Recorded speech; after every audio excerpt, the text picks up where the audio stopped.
गांव में एक सुखी परिवार रहता था। उस परिवार में 3 भाई और एक बहन थी। उनके माँ बाप उन चारों से बेहद प्यार करते थे, मगर बीच वाले बेटे से थोड़ा परेशान थे। बड़ा बेटा पढ़ लिख कर डॉक्टर बन गया था और छोटा बेटा भी पढ़ लिख कर इंजीनियर बन गया था। मगर बीच वाला बेटा बिल्कुल गंवार और आवारा किस्म का था। कुछ समय बाद उनके दोनों बेटे डॉक्टर और इंजीनियर ने शादी कर ली और महीनों के बाद ही इनकी बेटी का भी एक अच्छे घराने में विवाह हो गया, मगर बीच वाला बेटा अभी भी कुंवारा ही था। वो अनपढ़ था और कहीं पर मजदूरी का छोटा सा काम करता था। उसको शादी के लिए कोई भी लड़की नहीं मिल रही थी। उसके माँ बाप उससे बहुत परेशान हो चुके थे। अब जब भी उसकी बहन अपने मायके आती तो वह अपनी डॉक्टर और इंजीनियर दोनों भाइयों से मिलती थी, मगर बीच वाले भाई से बहुत कम मिलती थी, क्योंकि वह उसे ज्यादा पैसे नहीं दे पाता था। लेकिन फिर भी वह अपनी बहन से बहुत अधिक प्यार करता था। कुछ समय बाद उनके पिताजी की बीच वाले बेटे की बिना शादी किए बिना ही मृत्यु हो गई।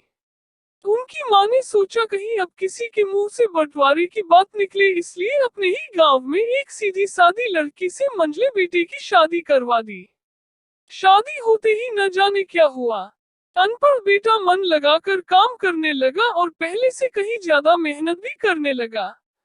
अब कोई भी पुराना दोस्त उसको मटर गश्ती के लिए बुलाने आता तो वह मना कर देता। एक दिन उसके डॉक्टर और इंजीनियर भाई ने सोचा कि यह तो गंवार और अनपढ़ है, हम इससे कहीं ज्यादा पैसे कमा लेते हैं, इसलिए अब हमें बंटवारा कर लेना चाहिए। माँ के लाख मना करने के बाद भी दोनों बेटों ने बंटवारे की तारीख तय कर दी और उन्होंने अपनी बहन को भी बुला लिया।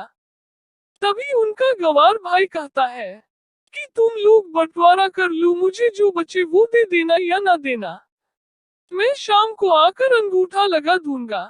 तभी उसकी बहन कहती है, अरे बेवकूफ, तू तो हमेशा बेवकूफ ही रहेगा।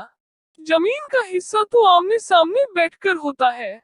और उसकी माँ भी उसे काम पर जाने से रोकती है। उसी वक्त वकील भी वहाँ आ जाता है और कहता है कि आपका सारा हिस्सा मिलाकर 10 बीघा जमीन और एक मकान है। अब ये बताओ किसको कितना हिस्सा देना है, मैं उसी हिसाब से कागज बनवा दूंगा। तब गंवार भाई कहता है, वकील साहब 5-5 बीघा जमीन हमारे दोनों भाइयों के नाम लिख दो और ये हमारा घर है, मेरी प्यारी बहन के नाम कर दो। तब दोनों भाई पूछते हैं कि तू अपने हिस्से में क्या लेगा। गंवार भाई कहता है कि मेरे हिस्से में मेरी प्यारी माँ है। वह अपनी पत्नी की तरफ मुस्कुराते हुए कहता है, क्यों, क्या मैंने गलत कहा। उस गंवार और अनपढ़ की पत्नी अपनी सास से लिपट कर कहती है, माँ से बड़ी वसीयत क्या होगी मेरे लिए। उसी वक्त उसका गंवार पति भी अपनी माँ से लिपट जाता है। गंवार बेटे और बहू के प्यार ने जमीन जायदाद के बंटवारे को एक सन्नाटे में बदल दिया। तभी बहन अपने गंवार भाई के गले लगकर लिपटकर रोते हुए कहती है कि माफ कर दो भैया, मैं आपको सम्मान नहीं दे सकी। तभी उसका भाई कहता है, मेरी प्यारी बहन, इस घर में जितना अधिकार हमारा है उतना ही तुम्हारा भी है, और रही बात बंटवारे की, तो बंटवारा नहीं करने से जीवन खत्म तो नहीं हो जाएगा। क्यों करते हैं हम बंटवारा? क्या हम एक साथ मिलकर नहीं रह सकते, जैसे हम बचपन में मिलकर खेलते रहते थे। एक साथ मिलकर रहने को ही तो कहते हैं एक अच्छा परिवार, और उसके परिवार को संभालती है एक माँ। तभी उसके दोनों भाई भी बहुत शर्मिंदा होते हैं और वह बंटवारे के सभी कागज फाड़कर फेंक देते हैं, और उस दिन के बाद से उनका पूरा परिवार खुशी खुशी एक साथ रहने लगा।